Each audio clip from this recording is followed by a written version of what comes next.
Welcome to the Momnesia podcast, a podcast for moms where we share the stories we want to remember and the ones we wish we could forget. We're your hosts, Julie Short and Sarah McLaughlin.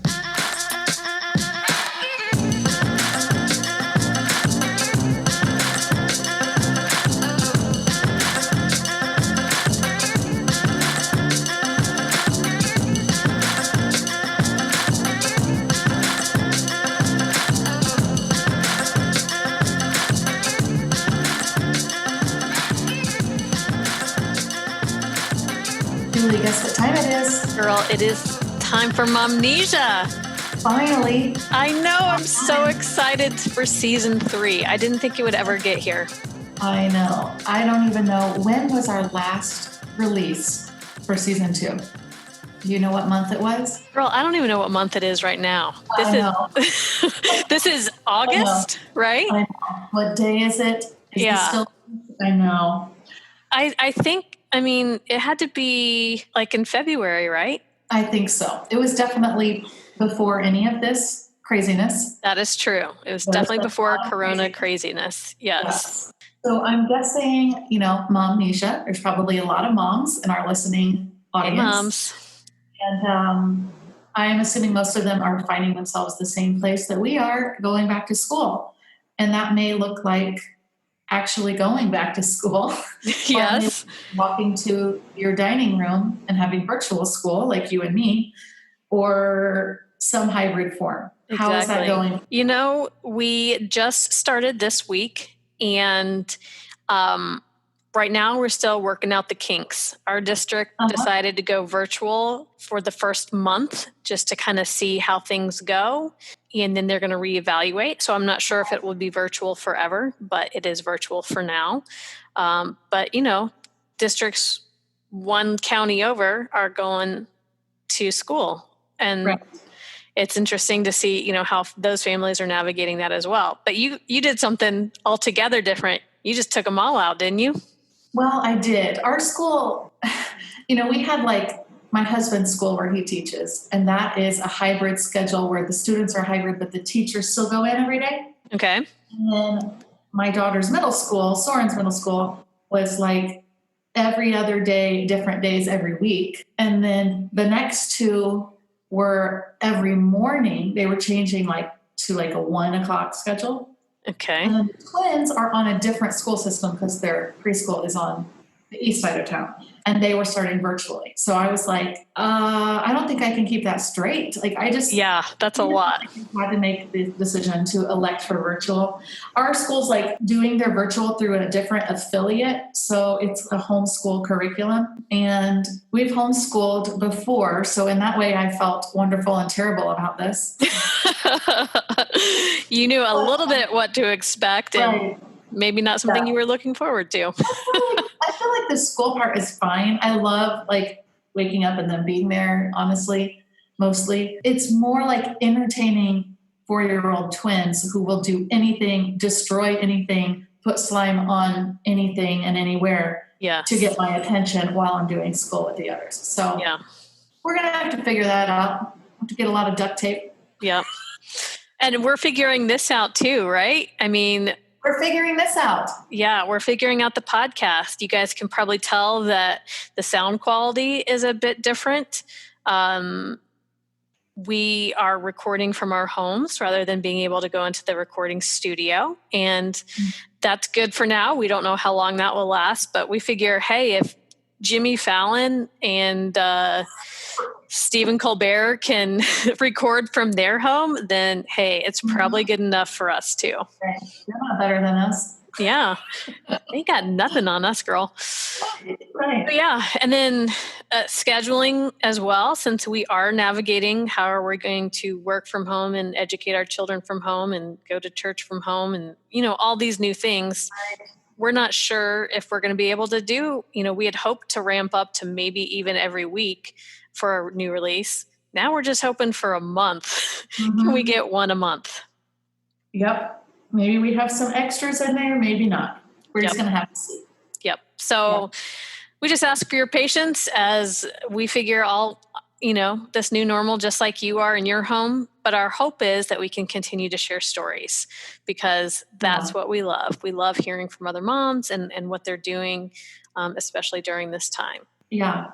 Another part of I'd say, craziness of this time, it's something that is always crazy but has been brought to light more, is just a lot of the civil issues and discourse that's happening about racial reconciliation and healing that needs to take place, and how we really need to hear and lift up the voices of Black people, of brown-skinned friends, of Indigenous, of just people of color overall.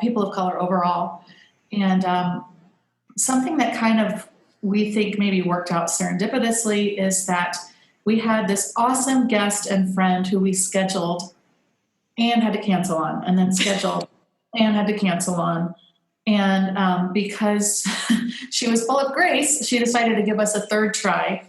And the fact that it is so timely, I think, is really cool. She is a beautiful, intelligent Black woman who helps us learn and has the patience and, again, graciousness to continue to teach and share her story, because we mess it up some, and we just have a lot to learn. So in the effort of asking if she would help us learn what it means to be an ally, she is here to share her story. Julie, you want to tell us a little bit more about Mary? Yes, Mary is one of our friends. She lives here in Anderson with us, Mary Baker-Boudissa.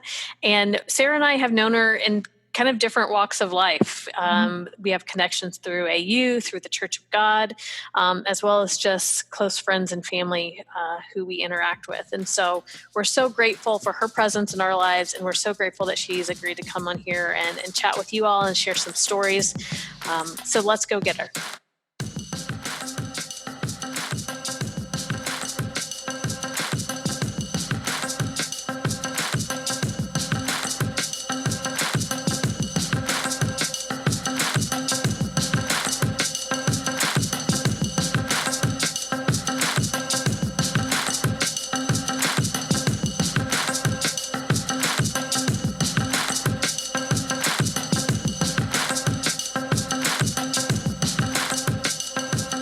I am so excited to have our dear friend, Mary Baker-Boudissa, here with us tonight on the podcast. Welcome, Mary. Thank you so much for joining us. Thank you, Julie. Thank you, Sarah, for having me.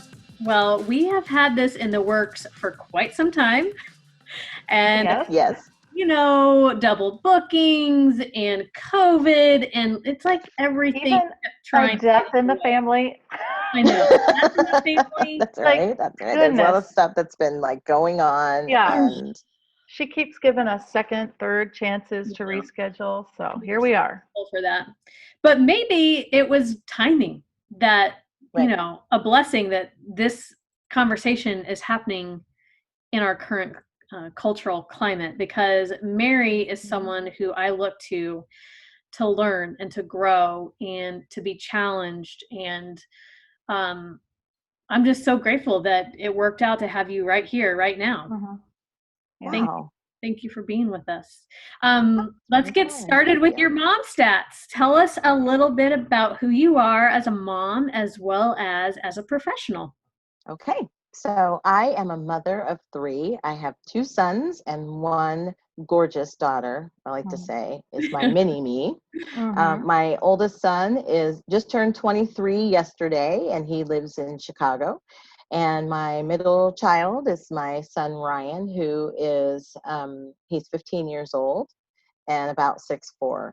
So wow, yeah, good luck to me. And then there's my daughter Kayla, and she is 12 and beautiful and amazing and smart. And like I said, mini me, spitting image. So all that gorgeousness hopefully comes from me. That comes straight from mama. Right. Yep. So my oldest, his name is Steven. I should have mentioned that. He's a professional ballroom dance teacher, and he competes in Chicago and all over the country. So I'm really proud of all of them. I love seeing your pictures. Yes, I was going to say that. How did you get into that? How did that come into his life? When he was little, my favorite movie was Dance with Me, starring the hunky Cheyenne, and the irreplaceable Vanessa Williams. And I used to watch that movie, and especially like on Saturdays when I was cleaning, and poor Steven was my only little dance partner to dance around in the living room with. So that was our thing. And I did try many times to learn salsa and cha-cha-cha. And so I've always loved ballroom dancing. And then I took a few lessons, and I think that my kids have probably always known that if I weren't their mom, I would be some, professional, international Latin dance champion somewhere. That's the other life that might have been, but but I just enjoy it now as something that I get to do as a treat every now and then. And so since he is really into it, and my sister-in-law up in Chicago said, hey, would he like to come up and see if he wants to work at one of my studios? And he came up and loved it and said, Mom, I'm not moving back to Indiana. So there you have it. Yeah. I mean, do you blame him? I don't. No, I don't, because he's constantly surrounded by some of the most wonderful, talented, amazing people. And he so enjoys what he does. He has clients that are very kind and sweet, and they love him, of course. And it just makes me very proud. That's cool. So. That's awesome.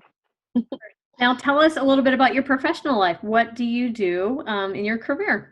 Yeah, so I work for a company that does education consulting. Public Consulting Group has actually 5 different divisions, and I work in the education division. So we work with districts all over the country and just help them to do the things that provide academic options and help promote success for all students.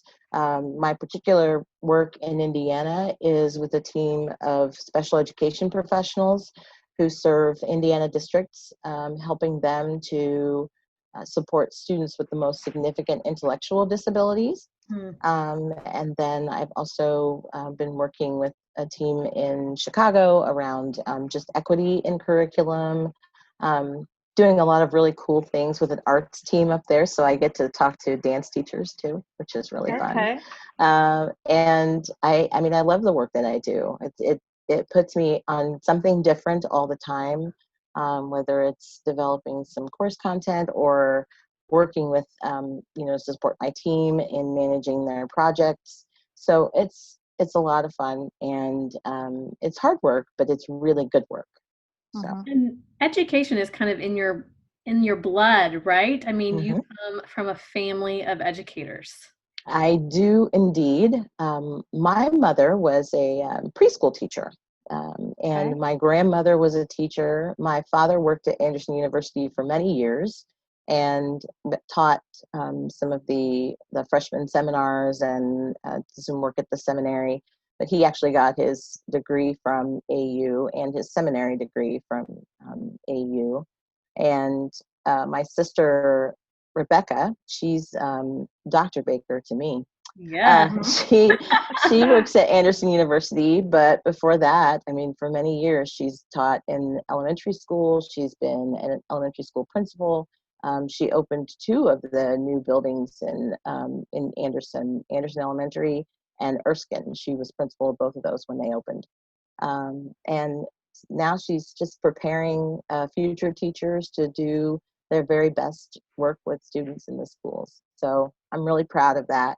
My brothers are entrepreneurs, so I love that too. And I have a sister who works in probation in the justice system. So she's my law enforcement connection down there in Monroe County.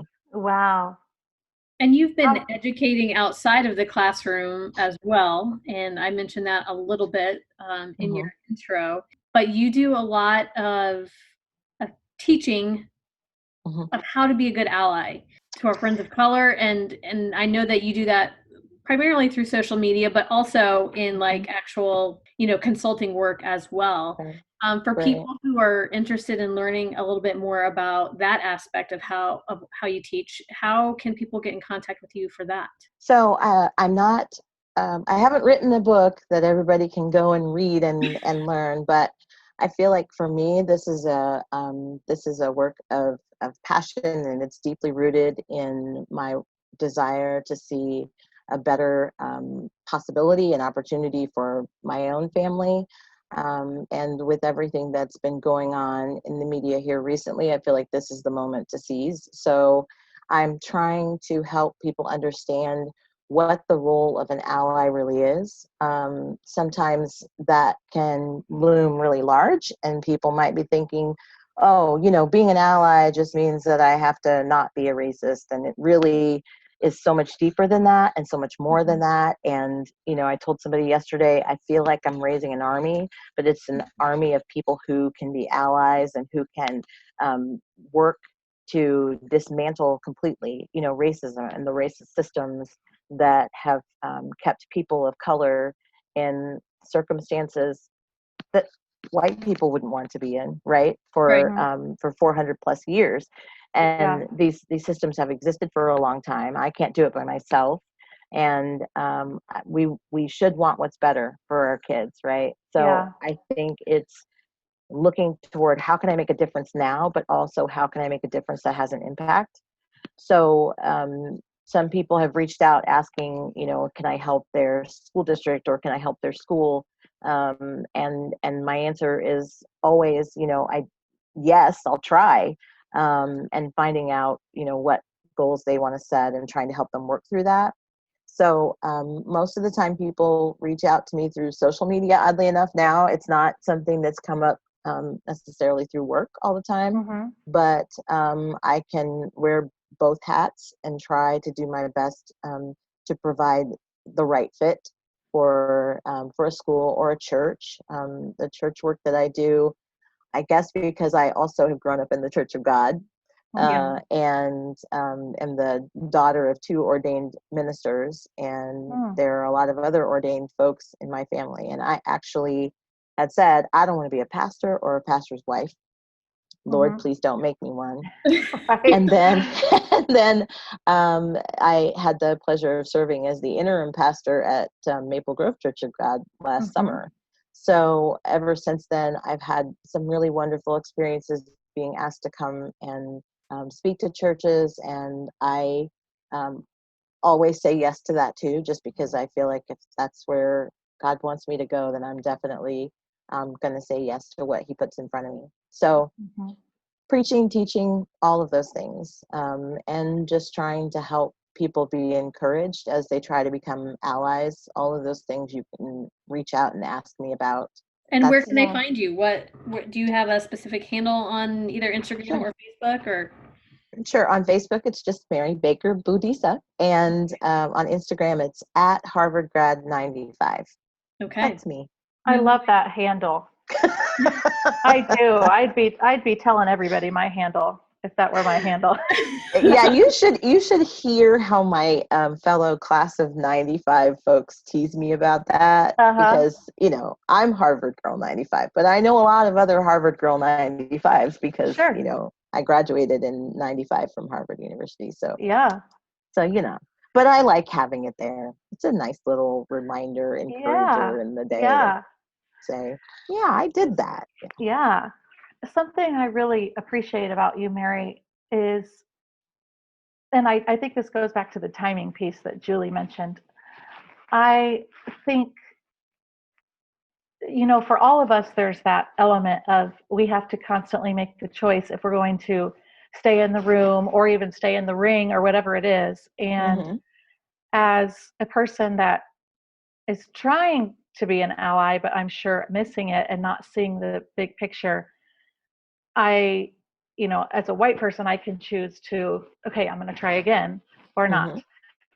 As a person of color, I think I can only imagine that it would be almost easier to give up on trying to help allies understand, like, okay, are we still at this? And what I appreciate is that instead of instead of taking the floor, when you said you're seizing the moment and we're seizing the moment to have you, instead of taking the floor in a hot-headed way and being like, well, finally, it's about darn time, you are willing to enter in that educational way with some grace and keep staying in the room too. So that's something I see time and time again, that you're willing to wait on us as we keep trying to get it. So I really appreciate that.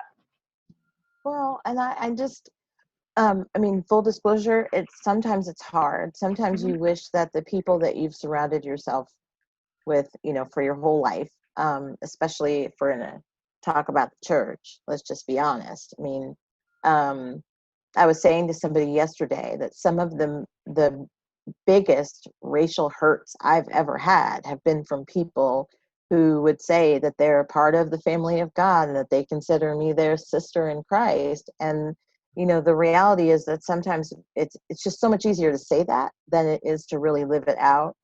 And so, yeah, sometimes I'm hurt. Sometimes I'm like, are you serious? You've been on this earth a long time and you haven't gotten this yet. But I also know that I can't afford and that my kids can't afford, and that Black and brown people, and indigenous people and people of color can't afford for me not to at least try to encourage the people who would be allies and help them to become stronger in doing that and being that. Like I said, raising the kind of an army that isn't armed with guns and knives and weapons of that sort, but is armed with the words and the heart and the spirit to really make a difference and finally knock this thing down. So, yeah. Well, thank you for that. Well, we brought you here to tell some stories. Would you like to tell us a story that you want to remember or one you wish you could forget? Where do you want to take us? Uh-oh for you or for your kids? Uh-oh for everybody involved. Okay. This is an uh-oh for everybody involved. So I'm going to start with the one that I'd like to forget. Okay. It's one that my kids will probably never let me forget. Okay. And it's one that I used to tell and be like, oh, this is awesome. No.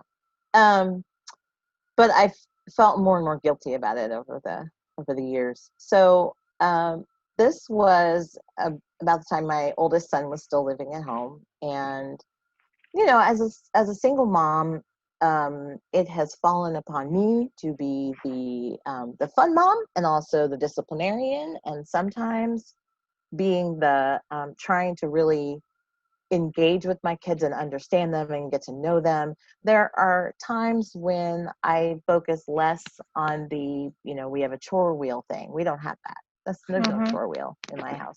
Yeah. And so there are times when I get frustrated because there are things I want them to do and they don't do them. What? I don't understand. Right? Yeah. Right? What's wrong with your kids? Explain. What's going on here? My kids do everything. Right. Oh, yeah. So our I did see your our that's what it is. I saw turned your into a Neil. list of demands. I saw that. That's great. Right. When you have to put up the list of demands, like you need to bring in a hostage negotiator to say, this dish has been sitting here for days, and I've let it sit here just to see what you would do. Right. Now, I can't play dirty dish chicken with my kids anymore. Right. So this story involves both dirty dishes and chicken. And, And here's how I'm going to bring those two things together. So this is when my oldest son was still at home, and all three of the kids, I had been saying, I need you to do this. I need you to do this. I need you to do this. And this had gone on for a good solid week. Now, I was working really hard. I was tense, and my job is based out of Indianapolis, so I typically am driving to Indy and then coming back here, and it's I'm busy. Before that, when I was working in employment coaching, I had some long days sometimes and had other community obligations in the evening, and you look to your children when they're old enough to have some responsibility to take care of it, right? Do something. So, all right. So I said, I'd like for the dishes to be done, because when the dishes are not done, I'm not cooking anymore, because I can't drain spaghetti in a dirty sink. Mm-hmm. Preach. When it's full, I can't do it, right? So that evening I was on my way home. I'm tired, but I'm like, I'm going to stop and get those roaster chickens that everybody seemed to like, because they're so easy to use. You cut that bad boy up. It's good chicken. It's nice. Yep. And I had warned them like an hour before I left to go shopping and do all this. I expect things to be cleaned up when I come home. I got in the door, and you call it the perfect storm. It was a full moon. It was just the right amount of dishes. It was the right amount of stuff in the middle of the floor. It was the smell of the chicken. I don't know what to blame it on, but I said, that's it. I don't care what any of you are eating for dinner, but I'm going to eat this chicken. And I proceeded to stand in the kitchen while my children watched, and I ate that whole chicken with my hands. With your hands. Like I said, not a proud moment. Yeah. For the chicken, for me, for anybody. Right. It was rough.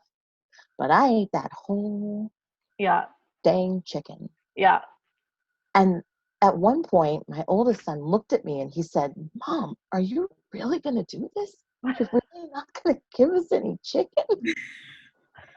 And my other kids looked just horrified. Like, first of all, what it must look like to see someone consume an entire greasy roaster chicken. Yeah. But then also to have it be your mom and to be hungry and to be like, I mean. And those bags have holes in them. I'm like imagining it like dripping on. Just everything. And I'm just double fisting the chicken and I'm eating it. And I'm consuming it, and I'm just standing there watching them. Please tell me while I do it.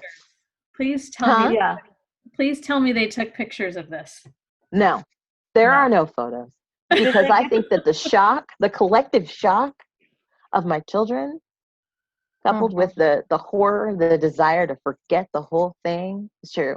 And I've heard my oldest and my daughter say since then that they have told their friends, I'm not going against my mom. Are you kidding? She once ate a whole chicken in front of me. There's no. So it worked. I guess, so the reason why it makes me feel so bad though, is because now looking back, of course I, feed my children, but I reached a point where I was so upset. I was so angry that was my response. Probably not my finest moment. The heartburn it cost me was also probably not worth it. Right. And I wanted to get a reaction out of them, but I don't think that it accomplished what I wanted it to accomplish, because for the rest of the evening, like, I just didn't feel like I could be, happy mom and really relate to them, because everybody had the vision of the chicken in their head. Right. And, they ate cold sandwiches and they weren't happy about it. Mm-hmm. Did they get the dishes done? Oh, yes. Okay. Well, yes. I don't know then. Because after the chicken, they got in there and they did a lot. And the thing is, by then the chicken was gone. So there was no chicken for them. That's right. That's not your reward. Your reward is a job well done. Exactly. Not a good warm roasted chicken. Yeah. Yeah. Now, Mary, I know that you said that you lead with type 2 on the Enneagram. Mm-hmm. Are you sure you're not a type 8? That sounds like something I would do. I mean, I realize you go to 8 in stress, so maybe that 8's just coming out. But man, I identify with that. That sounds like something I would do. Yeah, I'm not sure about the characteristics of 8, but I have tried to defect to other numbers in the past. So I feel like being a 2 is hard, because you often invest until your breaking point, being a helper. Yep. And I think that that's exactly what the stress is. So in my worst moments as a mom, it's because I have overextended me. And, I was just having this conversation with my kids yesterday about sometimes when you get so angry and you're really, really, really upset about something, and then you realize in the middle of it, I'm not mad at the person that I'm taking it out on. I'm mad at me because I'm the one who messed up. I'm the one who made the mistake, and something about this is bothering me. And I said, you have a choice. You can either stop and say what I did was wrong and I'm sorry and I shouldn't have taken it out on you, or you can double down and be like, I know you did it, and just and then walk away. And my daughter said, Mom, do you ever double down and pretend like it was really us when it's you? And I said, no, no, because now I know how important it is for us to just talk things out.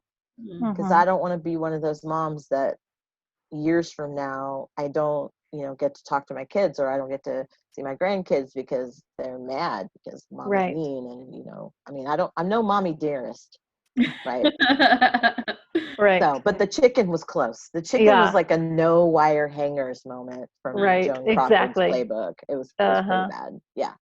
I love that. I'm never going to look at a rotisserie chicken the same. Yeah. No. Every time I walk into the store, I'm going to think, oh, Mary. No. Hey. You know who could take that? Mary. Yeah. You see that chicken? That's no match for her. Yeah. It's I bad mean, news. probably all of mothering, like when you said you could relate, I'm like, I can relate to that too. So what is it? Probably because so much of mothering is overextension. Yes. Physically, mentally, emotionally, spiritually, all of it. So I suppose no matter what number you are or defect to or whatever, like you, as a 4, I would become envious of some other situation or feeling like that's not who I am to have to do this. Julie, as an 8, may feel that she has to challenge that. You may feel like I've helped too much. So probably it's always about overextension, but we are, what we do with that or why we do something with it is kind of next level. Yeah. Living in excess of our number. Yeah. Man, I love that story though. Well, how about something, you have something super happy and fun you want to remember? I have a story that I never want to forget, and I always want to keep as a reminder, and it's a very recent one. I mean, I have really good stories from my kids that, make me happy and make me so proud of them.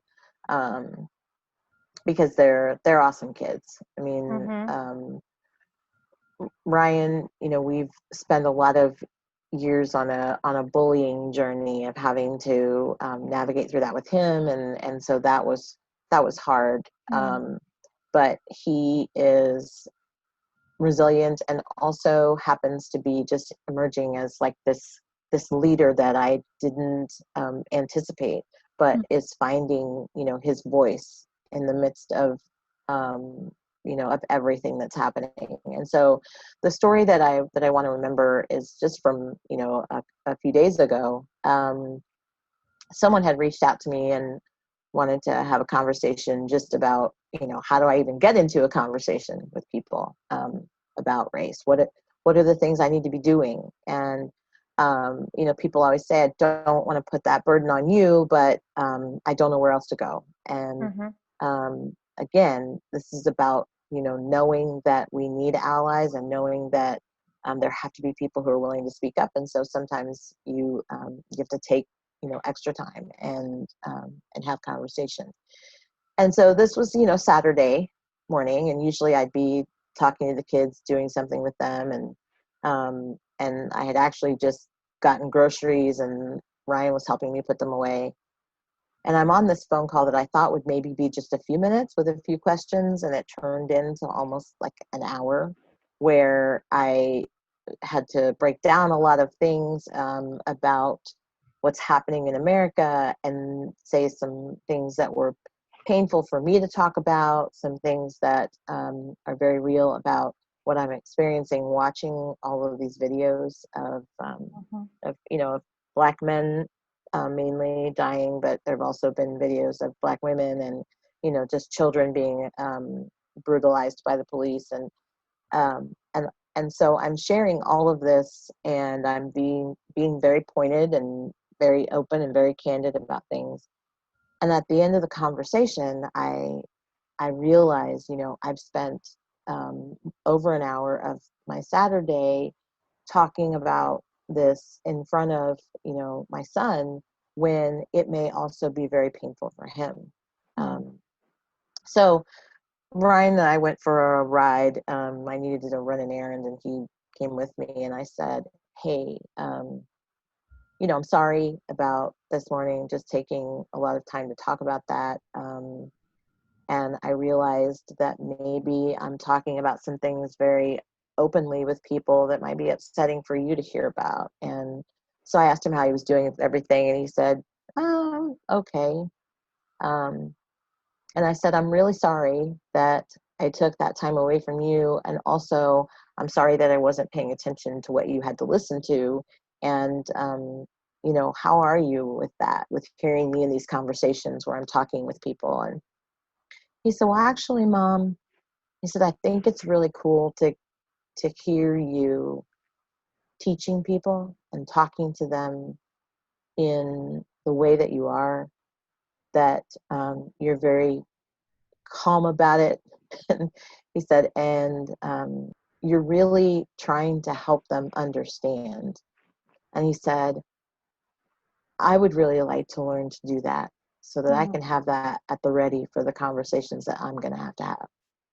Mm-hmm. And like, I couldn't even respond to him at first, because here I expected to have this tough conversation about, "Mom, I'm scared and I'm traumatized, and I know that you're scared because you keep saying that you're scared to people." And here he was. Yes, he was watching me. Yes, he was listening to me, but he was taking something totally different that I didn't even expect. Mm-hmm. And I sat down and I wrote a post yesterday and talked about, who I'm raising and why it's so important that other people raise allies, because, it's not like I'm not doing the work at home. I'm bringing young men and a young woman to the table who are people who care about others and who are willing to stand up for others. And I want there to be people around them that will do the same. So the people that I know now, if they're not raising their kids to be able to stand with my kids, then it's a problem. And so I have to keep pressing. I have to keep pushing. I have to keep, some days overextending, but really just trying to do that hard work of making sure that there are allies there for my kids, like there are allies that are here for me. How cool that you talk. I mean, that goes back to what you said about you guys talk about stuff. You're open books to the level that you should be open books, I guess, with your kids, and more. And that you didn't miss that moment by not taking that opportunity to check in with him, and that you've raised a child who can articulate that back to you. Mm-hmm. That's Yeah. awesome.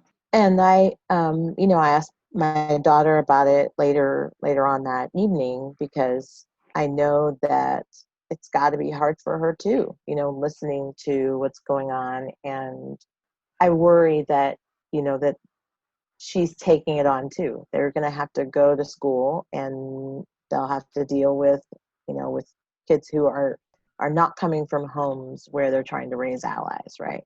So, and they've already encountered that. And she said to me, when I said, "Well, how do you feel about it?" And she says, "Well, I'm proud of you, kiddo." So, That's awesome. definitely my mini me. Yeah. But her own amazing person who is having conversations with her friends, and has found some allies among them who she knows are willing to stand up to and step up. Because it's not easy. I moved them to LaPel because of the tough situation in Anderson Community Schools.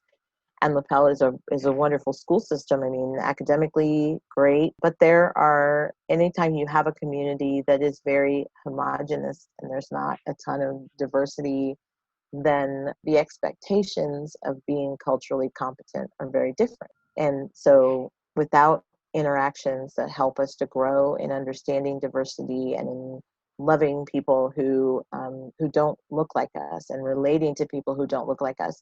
When those interactions are limited, then you don't learn the language, or you don't learn how to navigate and not do harm. And I know that they've had some Confederate flag controversy over there. And a lot of the students still find ways to throw a Confederate flag in your face if you're a Black student, in their classroom. And they find ways around the rules. But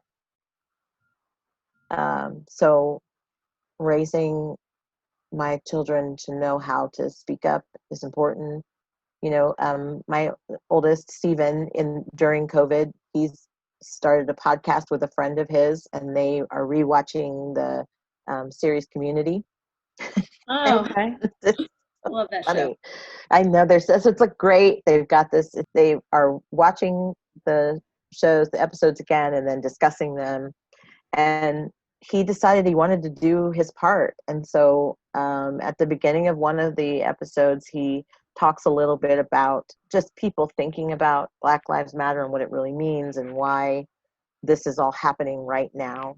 And then they did a fundraiser. He and a couple of other community based podcasts came together and did like a watch-a-thon where they rewatched all of season 1, and the whole time just invited everybody who was watching and listening to this stream to donate to Black Lives Matter. And then also that thing where you can watch, and in the background you can be running videos, and it makes money, and whatever money was made then would go to these different charities. So it was like, I was like, this is really nice. He's trying to do something up there. And I had shared on Facebook that he had an experience with the police after all of the protests in Chicago, and he works downtown. He was trying to get to his to a doctor that he goes to downtown, and he got pulled over by the police because they were only stopping the cars with Black people in them to go into the downtown area. They didn't want anybody Black downtown, I guess. And the first police officer came over and said, let me have your license. And so, of course, Stephen asked permission to get out his license. And then the officer said to him, I need to know where you're going. And Stephen told him. And I don't know if the officer didn't believe him, but he waved over another officer to ask Stephen the same questions and take a look at his license, and then to run his license, and then to put him, to say, finally wave him on so that he could go. And he was so upset and so scared by the exchange that he didn't go downtown again for quite a while. Didn't go out to get groceries. As his mom, I was like, I will come get you now. I will bring you back here, and I will never let you out of my sight again. And he was like, no, Mom, I'm just going to stay inside. I'm just going to stay inside. Can't walk anywhere. I'm just going to stay inside. Because the fear that someone will look at you and see you as a threat, it's that is so hard. And it's crazy, because I know him, right? I know him, and I know that all of my children, I'm realistic enough to know that we're all capable of some mischief, right? Yep. But there is nothing in them that would justify to me somebody seeing them as a threat. But there have been instances where people have seen them, their Black skin, and said, that's not okay. We don't want to be around them, or we don't want to be with them, or, it's the same thing that I've experienced as a kid, but to look at it another generation and say, really? Right. It's still here. Yeah. What's the name of Stephen's podcast? It's called Can't Disappoint a Podcast. Okay. It's a line from Community. Okay. You can't disappoint it. So he's like, can't disappoint a podcast. That's what they called it. Sounds good. And it's Stephen and his friend Zach, who's a longtime friend from school, and has also been a really good advocate too. And again, he's finding allies in his circles as well. Yeah. And so I'm just going to keep doing what I can to share what I can and say what I can, and because I want people to have an opportunity to listen, and everybody is going to make mistakes. But I saw the best hashtag, and it was stumble bravely. I mean, what's better than you make a mistake, but you took the leap to do it, Right. to stand up and step up and be there for someone. And gosh, can you imagine waking up 50 years from now and being on the wrong side of history? Right. What does that do to a person's soul? And some people, nothing. Right. But at the same time, there are people who know that they don't want to wake up there on the wrong side of history when they had a chance to do something. Right. I've been really moved by watching how Germany, how cities across Germany have reacted to the Black Lives Matter movement, and to just in general justice for George Floyd, and the collective guilt and shame and grief that they have experienced, not for something that this generation was directly involved in, but the ownership, the onus that they have taken on to say never again. I think what happens to us in America, and a lot of people who are saying things like, you name it, they pull it out. It's the reverse racism. It's not a thing. It's the all lives matter. Okay, well, yes, but if that were really true, we wouldn't have to say Black Lives Matter. It's the I don't see color. Well, then how do you not see me? That's a wonderful part of God's creation in me. So for you to say you don't see it is just ridiculous. But there's all of that, and then there's the I didn't own any slaves. Right. And I sit here and I try to unpack that, because I'm like, if that's your threshold for being a stand-up person, I don't own people, Right. then we need to reevaluate what you think of as being really good. Yeah, right? true. Right? Yeah. That's pretty low bar. I didn't own people today. So, or I didn't murder anyone today. That's like, Right. if that's where it quit, most of us would be all right. And yet, that's the thing they want to be absolved of. And I'm like, how about we don't talk at all about you being accountable for 400 years of subjugation of Black people? Okay, fine. I'm not going to blame you for 400 years. How about if I just ask you what you were doing for the last 5 years? How about if I just ask you what you've done since George Floyd? How about if I ask you to evaluate your behavior for a full day in your home for the last week? What did you do to demonstrate that you are an anti-racist? Could you have said anything? Could you have done anything that would imply to your children that all of this is nonsense, or that all of this is a hoax, or that there is no racism and that there's no problem anymore? I don't need you to be accountable for 400 years, but I do need you to be accountable for every one of your actions once you heard a person of color say to you, this hurts me. I'm being discriminated against. Racism is not dead, right? And once you have that knowledge, once you've heard that and you've chosen not to listen, then we're talking about a different thing. Yep. You absolutely have accountability. You have been complicit. And for some people, it's even, much smaller things than that. And I talk a lot about microaggressions, especially with women in the workplace. There's a lot of bad blood between Black women and white women if you go all the way back 400 years and look at the system and how it pitted us against each other, right? But then, come forward to now and look at how we are in the workplace. How many times have you ever, talked over a woman of color in the workplace, or ignored an idea that she had? Have you ever stuck up for her when someone said something that was racially charged, or something that was even a microaggression against her? Well, she's all right for a Black girl, but she's not like other Black people, or she's articulate for a Black woman. It's like, those are the things that if you can say, well, I didn't say anything because I didn't feel comfortable, or I saw what was happening, but I didn't, step in. there's some level of accountability that goes from, if your bar is owning a person, all the way down to just letting it happen. Mm-hmm. All of it, letting any of it continue or happen. Mm-hmm. And we, people need to acknowledge where they fall in that. Mm-hmm. But that's hard. Mm-hmm. It's hard work, but it's good work. Yeah. Yeah. You reflect And on you, those things. And yeah. like you said, kind of catching yourself in the act of, what am I thinking? How am I reacting? Where is this kind of residing within me when I hear these things? Yeah. I'm trying to think of the phrase you used about something about your soul. How can it sit with someone's soul? Or do you remember what you said?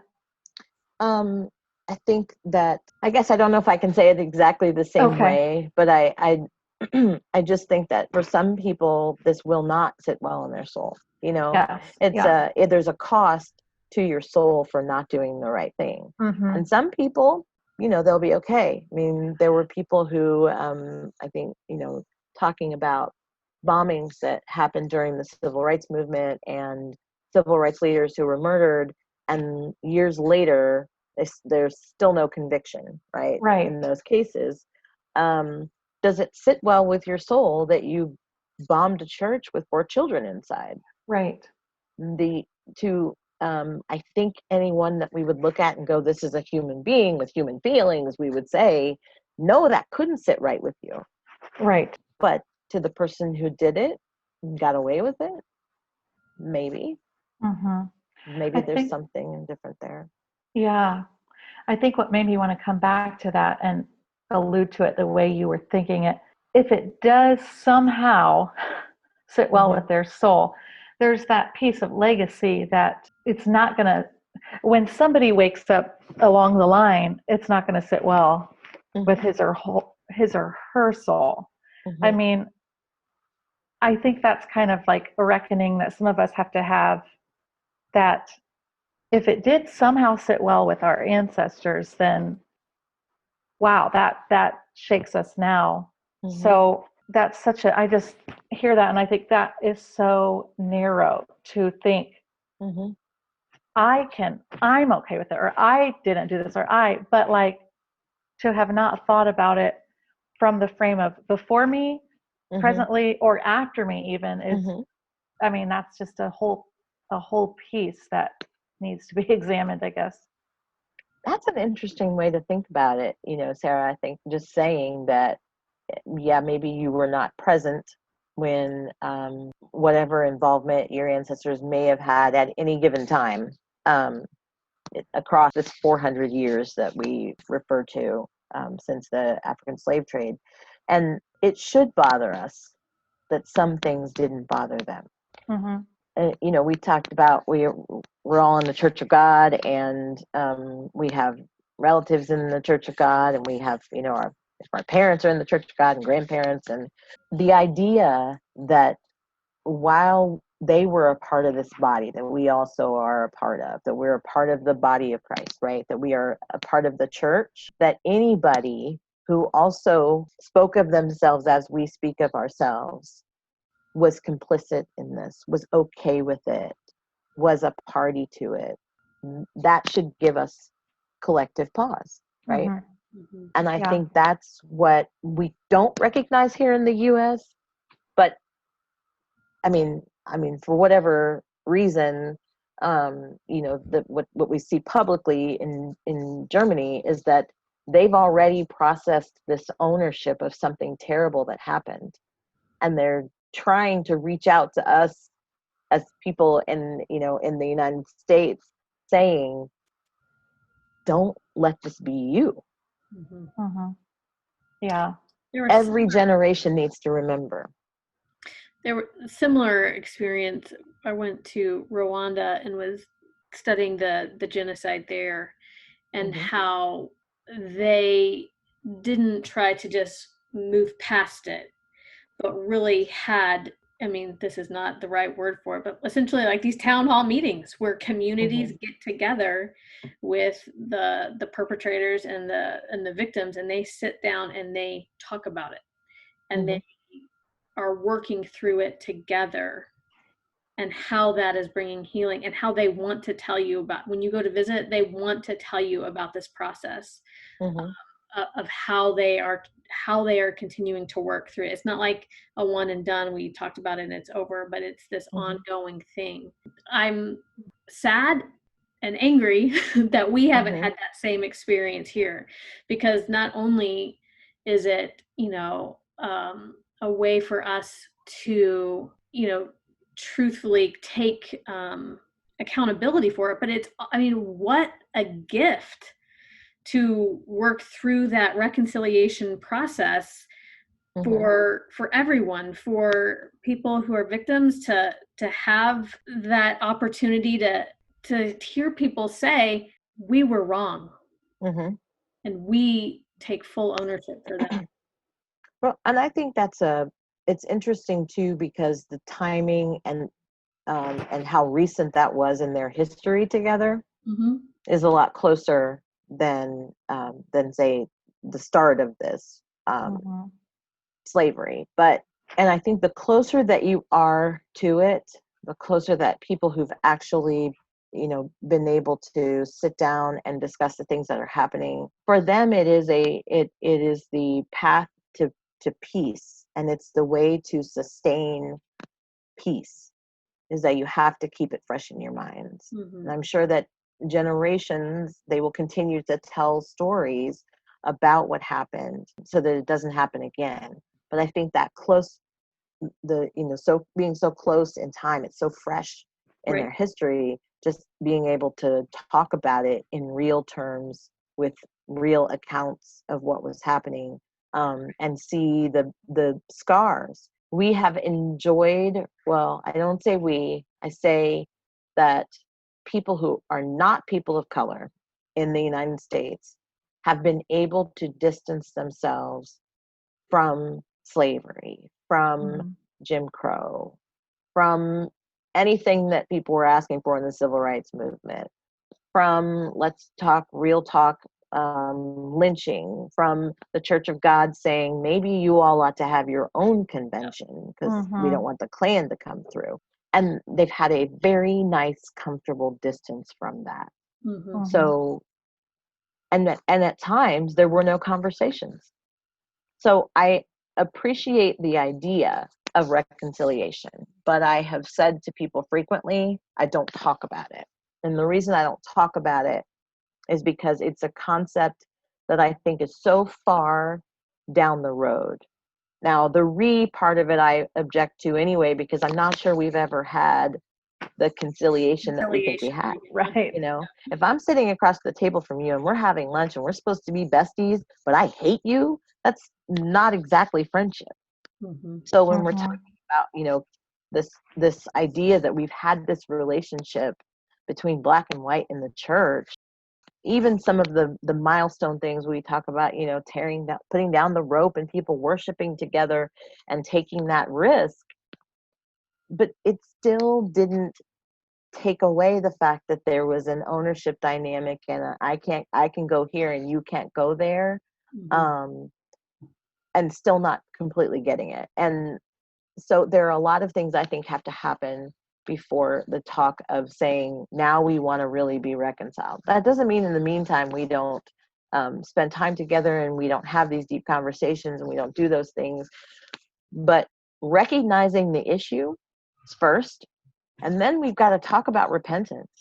I'm seeing a lot of people apologizing publicly for things that they have done. I think confession is great. I think modeling that you're confessing that you have been complicit, confessing that there are things that you've said or done that could have been misconstrued.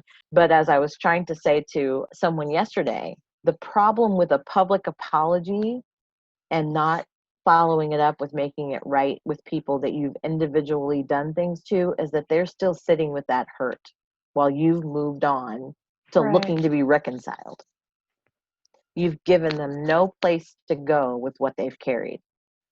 Some of the hurts that I've experienced, in the workplace or with people that I thought were my friends, are things that I can be like, all right, well, that happened, let it go. There are still some that remain. And those I carry them for me, I carry them for my children, and have to try to explain to them about, this is something that hurts when people say it. And then when they have experiences and have to come tell me, then I carry those hurts as well. So when people refuse to come back and say, we really messed that up. We really should have listened to you. We really should have, should not have ignored what you were saying. It's just too bad, and I'm like, you can't let that fester with people and expect that it's all roses.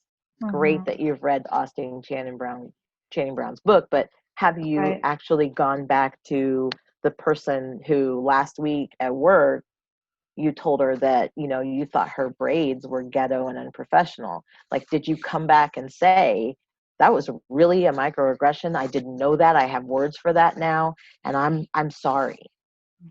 And it won't happen again. And I won't let anybody else do that to you in my presence. Or outside of your presence, I won't let anybody say those things about you. So it's just you see how that changes, because you have to model repentance as well if you're, as an ally, thinking through that. So, yeah. We appreciate all that you've been willing to share with us. It's a gift, and we don't take it lightly. I know Sarah and I both want to be allies, and that we're learning, and that we're listening, and that we're going to bravely stumble along the way.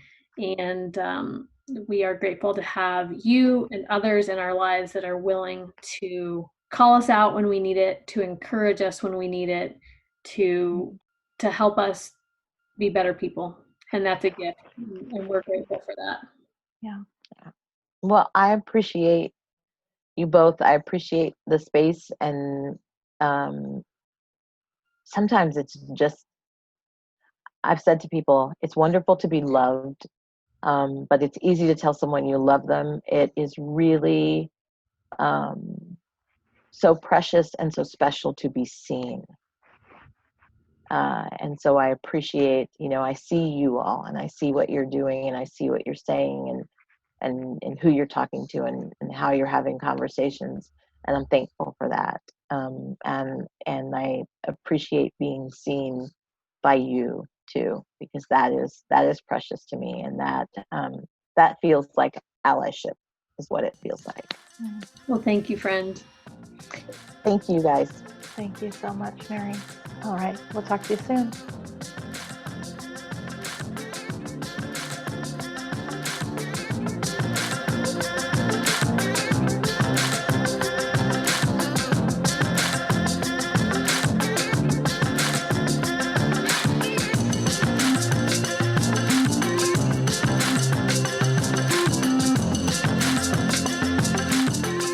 Well, we hope you will come back next week on the Momnesia podcast, where we're going to share more stories before Momnesia sets in and we forget it all.